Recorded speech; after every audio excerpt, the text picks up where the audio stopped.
Muhterem Müslümanlar, aziz kardeşlerim,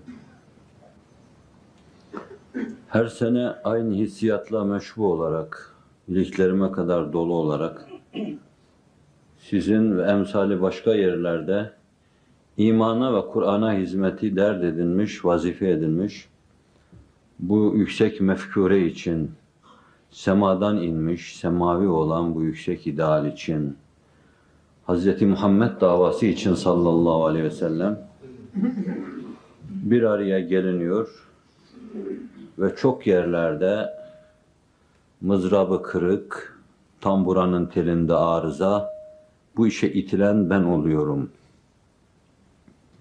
Yoksa ne sesim, ne sözüm, ne sazım, vicdanımda duyduğum hakikati terennümden çok uzak ve ben bu meseleyi ifade eden çok aciz bulunuyorum.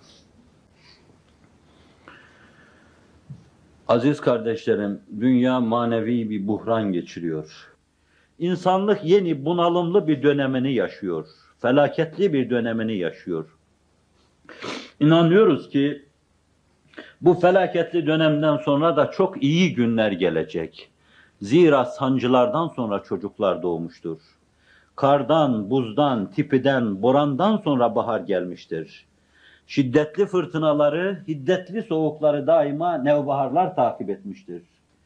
Ve batıyı, doğuyu kasıp kavuran bu fırtınaların, Kur'an'ın i'sar dediği, ortalığı yakıp kavuran fırtınaların arkasından yeni bir baharın geleceği, bülbüllerin şakıyıp duracağı, Hz. Muhammed ruhunun sallallahu aleyhi ve sellem üfül üfül eseceğini bunun arkasından intizar ediyoruz. Ama bu dönemi getiren talihliler, bahtiyarlar vardır. Bu dönemi imar edecek mimarlar vardır. Bu dönemin statiğine fikir güçleriyle koşan mühendisler vardır. Bu dönemi fikir planında planlayan fikir adamları, düşünce adamları vardır. Ve bu dönemi kanları, irinleri, terleri, hatta vücutlarının ankazı, sahilerinin semeresi, varlıkları üzerine kurmak isteyen fedakar, hasbi, diyergam, yüksek ruhlar vardır. Yüksek ruhlar vardır ki Allah'ın Celle Celaluhu melekleri arasında geçen bir muhaverede gördüğümüz gibi Allah'ı görmedikleri, cenneti bilmedikleri, Efendimizin huzurunda oturma şerefini ihraz edemedikleri halde seve seve canlarını bu uğurda feda edecek kadar bu mevzuda diyergam insanlar vardır. Ben sizin her birerlerinize Rabbi Kerim'imin, o benim Rabbi Rahim'imin meleklerine sorduğu gibi sorayım. Hanginiz cehennemi bütün dehşetiyle vicdanlarınızda duydunuz ve yaşadınız? Hanginiz cennetin o ihtişam ve debdebe içindeki güzelliklerine daha buradan vakıf ve nigahban oldunuz? Hanginiz huzuruna girildiği zaman insanın kendisini cennetlerde hissettiği o Hz. Muhammed atmosferine bir kere girebildiniz? Hanginiz sahabisiniz? Ben bu sorunun cevabının sizden gelmesini beklemeden cevap vereyim. Hiçbirimiz bunların hakkal yakinine mazhar olamadık. Belki çoklarımız aynel yakinini göremedik, menamda, alemi misalde dahi. Belki pek çoklarımız ilmel yakinine dahi muttali olamadık, yükselemedik. Ama Rabbim içimize bir iman attı, bir kıvılcım gibi. Bu çerağı içimizde tutuşturduğundan ötürü biz dünden bugüne, bugünden yarına azmettik, karar verdik. Allah'ın inayet ve keremiyle Hz. Muhammed'e ait sallallahu aleyhi ve sellem ruhlarımızda taşıdığımız solukları dünyanın en ücra köşelerine götüreceğimiz ana kadar hep böyle bu türlü durumlarda bir araya gelecek, dertleşecek, karşılıklı hasbihalde bulunacak. En büyük, en ulvi idealimizi, mefkuremizi müzakere edecek ve bunu tezelden yeryüzünde tek düşünce haline getirme yollarını araştıracağız. İnsanlık buhranını yaşıyor. Bu buhrandan insanlığı kurtaracak alternatif de Hz. Muhammed alternatifidir. Sallallahu aleyhi ve sellem. Kur'an alternatifidir. Cenab-ı Hakk'ın insanlığı kurtarmak için ortaya vaz ettiği alternatiflerdir. Yoksa her kafadan çıkan şey kafalar sayısınca düşünceler haline gelecek ve insanlık buhrandan kurtulmak için koşarken buhrandan buhrana girecektir. Biz sırtımızı Hz. Muhammed'e vererek sallallahu aleyhi ve sellem ve onun sefinesine binerek selametimizi ve insanlığın selametini bu yolda arıyoruz. Bu mesajı insanlığa duyurmak istiyoruz. Şu kubbenin altında. Keşke bunu duyuran ben olmasaydım. Sesi soluğu ulaştığı her yerde dalgalanmalar meydana getiren birisi olsaydı. Yürekten söylüyorum bunu. Ve keşke bu sözün ve bu sazın burada terennüm ettiği şeyler de bütün Türk insanına, alemi İslam'a bu ses ve soluğu duyuracak bir mevki olsaydı. Ama biz henüz böyle çok küçük yerlerde ve cılız cılız soluklarımızda elimizdeki meki onun hesabına oynatırken inanıyoruz ki bir gün gürül gürül en zirvelerden dahi Muhammedur Resulullah, Muhammedur Resulullah, Muhammedur Resulullah sözü duyulacak, her tarafta duyulacak ve kendisinden beklenen ihtizası ve lerzeyi toplum içinde meydana getirecektir Allah'ın inayet ve keremiyle. Beşer kurtarıcı elleri bekliyor. Buhranları içinde bize düşen şey İslam'ı terü taze güzelliğiyle yeniden sarsılmaz, hiç pörsümemiş şu ana kadar, hiç eskimemiş, hiç yıpranmamış hüviyetiyle yeniden insanlığa bir kere daha takdim etmektir. Ve bu sancıların, bu ızdırapların arkasından Allah'ın inayetiyle kar, buz eriyecek. Icebergler gibi dahi olsa eriyecek ve her taraf şimdiden başlamış kar çiçekleriyle donatılacak Allah'ın tevfik ve inayetiyle. Ona doğru gidiliyor. Ama her devirde bu işi yapan insanlar olmuştur. Nuh olmasaydı tufan içinde o gemiyi yürüten, sürdüren olur muydu?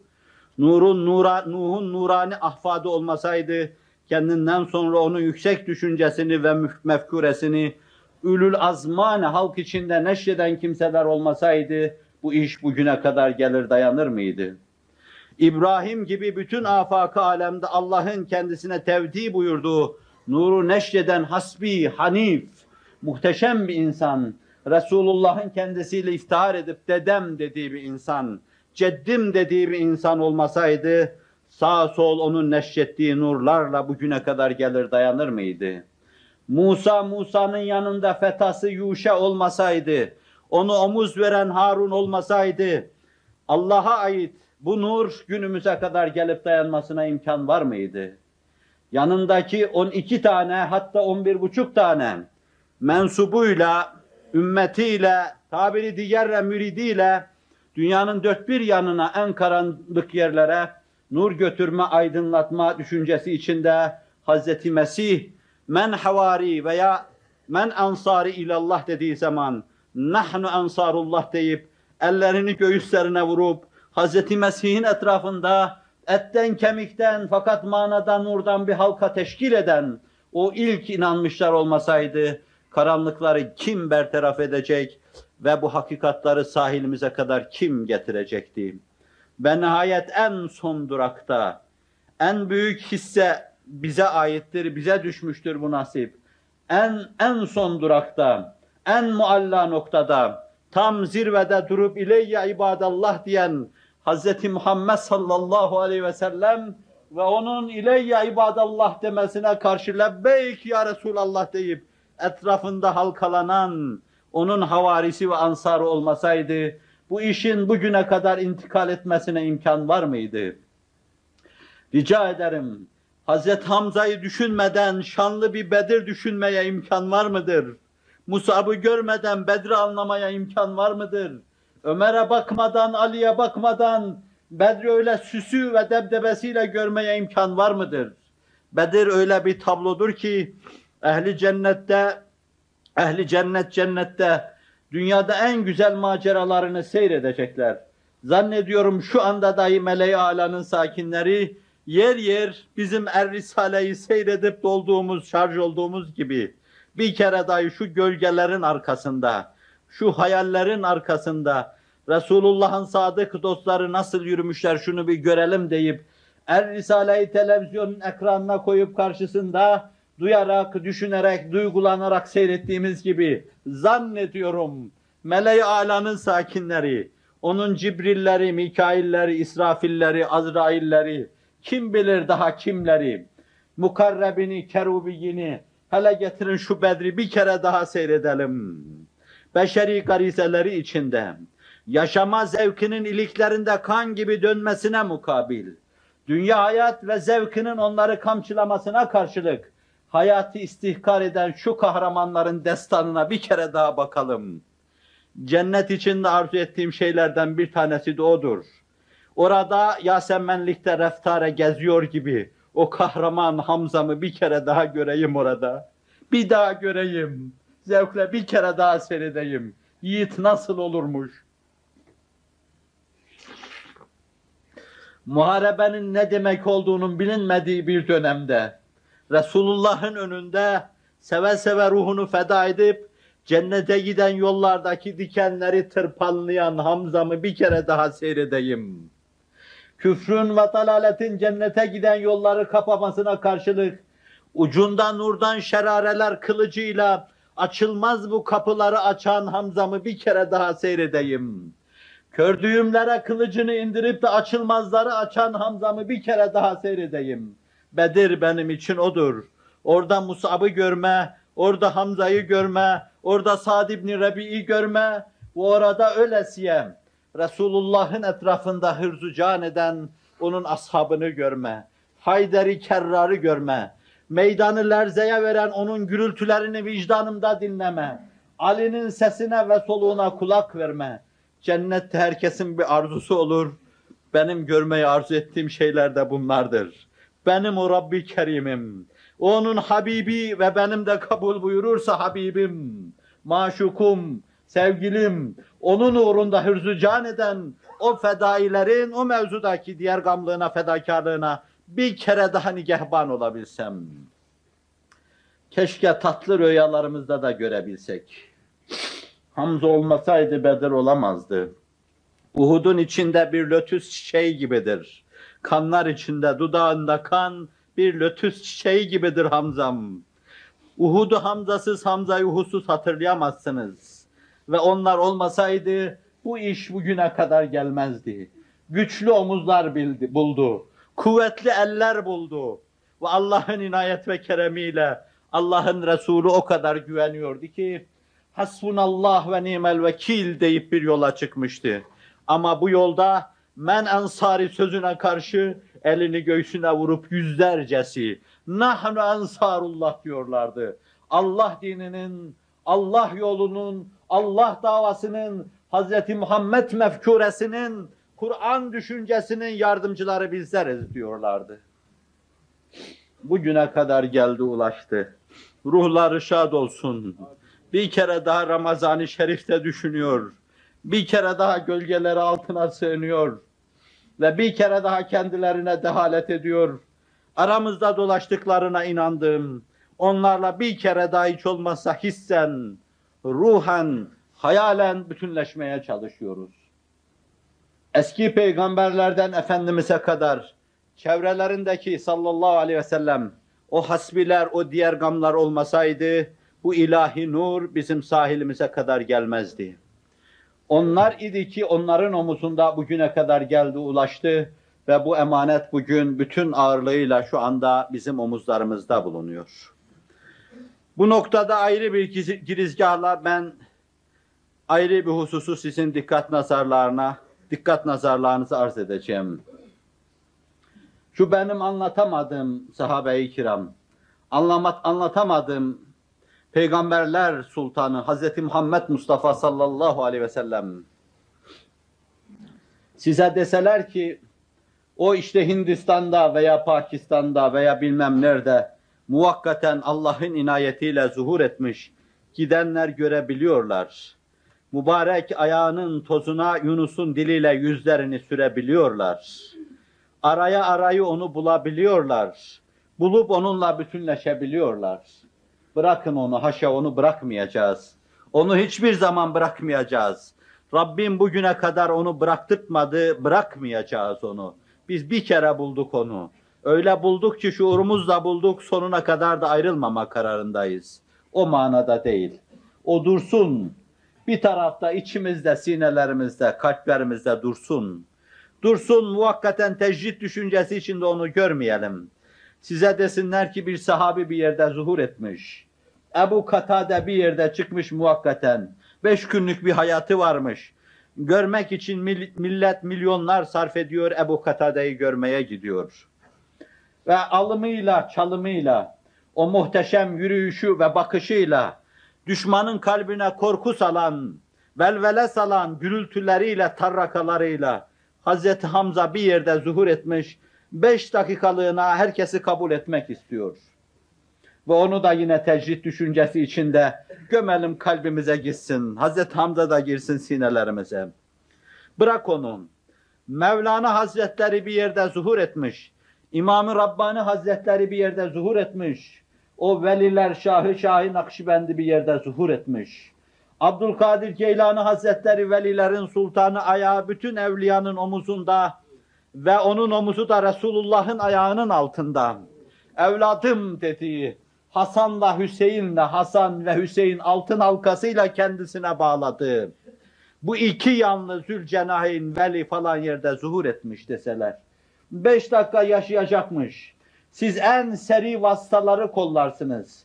Acaba bir kere gidebilir miyiz? Gidip vasfını erebilir miyiz? Erip sohbetini dinleyebilir miyiz? Ne sarf edersiniz biliyor musunuz bu işe? Ben onu kestiremiyorum. Onu aşkınızın mevceler halinde şu anda dalgalanması karşısında ben kestiremiyorum. Zannediyorum dünyanızı her şeyiyle feda etme uğruna siz böyle bir bezme, üveykler gibi koşa koşa gidersiniz. Bir küheylan gibi şahlanırsınız. Bir tavus kuşu gibi pervaz eder ulaşmaya çalışırsınız. Yalan söylemiyorum değil mi? Vicdanlarınızda bu mevzuda noktalaşan, merkezleşen düşünceye tercüman olmadı herhalde mübalağada bulunmuyorum. Gidersiniz. Gidersiniz zira siz ispat ediyorsunuz gideceğinizi. Gidiyorsunuz her sene Ravza-i Tahire'ye. Her sene Ravza-i Tahire'ye gidiyorsunuz. Kervanlar teşkil ediyor, arabalar tutuyorsunuz. Yollarınıza gayri meşrular çıkıyor dikenler halinde. Paralarınız alınıyor, çok defa bankalara konuyor. Siz diyorsunuz ki bu yolda biz bunların hepsine razıyız. Hani Şems'ten gelen bir haber karşısında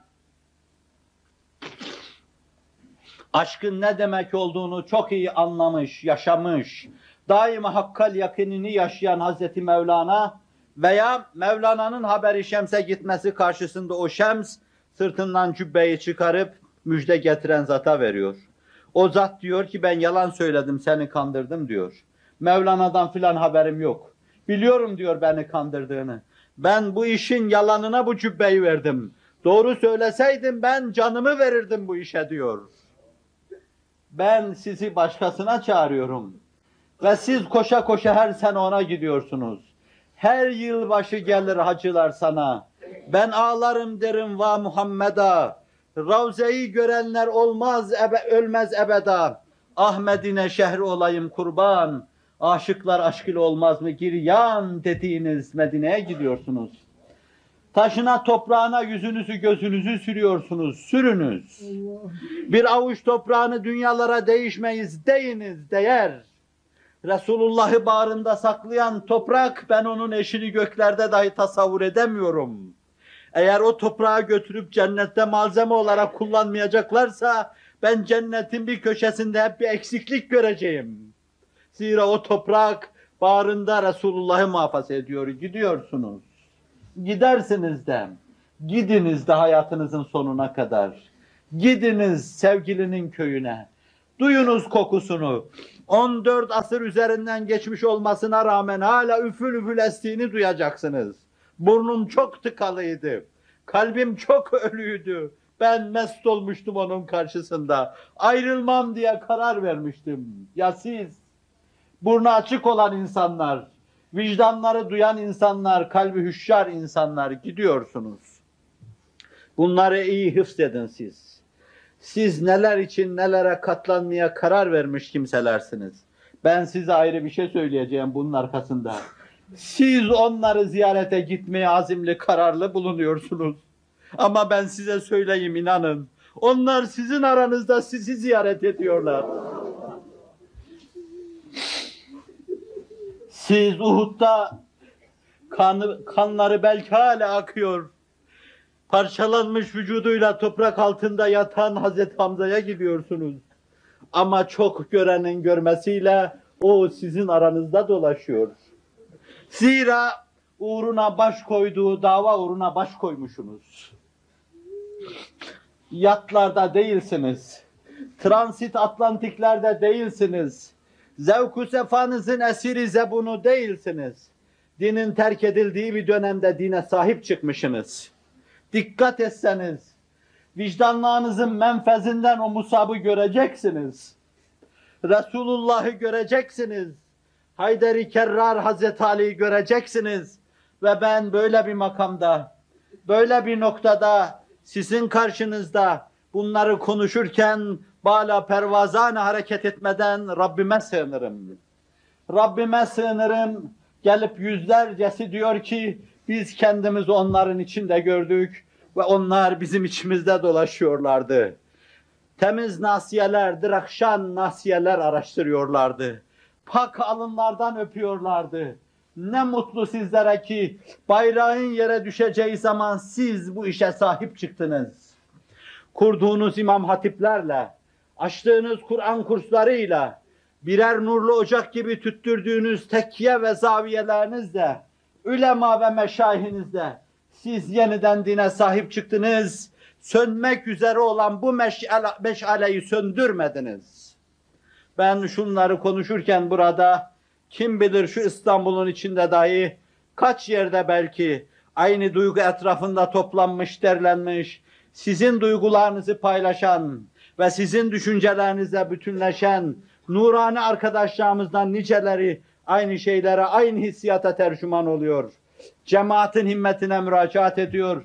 Başlattığınız bu işi devam ettirin cemaat diyor. Kim bilir kaç yerde yapılıyor. Daha Türkiye'de kaç yerde yapılıyor. Ben burada sadece bir yerde perişan halim, kesik soluklarım ve kalmamış mecalim, son dakika ve son günlerini yaşayan bir insan olarak, her seneyi son senem sayarak bir kere daha cemaatin karşısına çıkayım diyen bir insan olarak, burada sizin talihinize, sizin şansınıza, sizin karşınıza düştüm. Kim bilir Mesih enfas nice soluklar, nerelerde ve neler anlatıyorlardır cemaate. Rabbim kıyametlere kadar bu solukları kesmesin.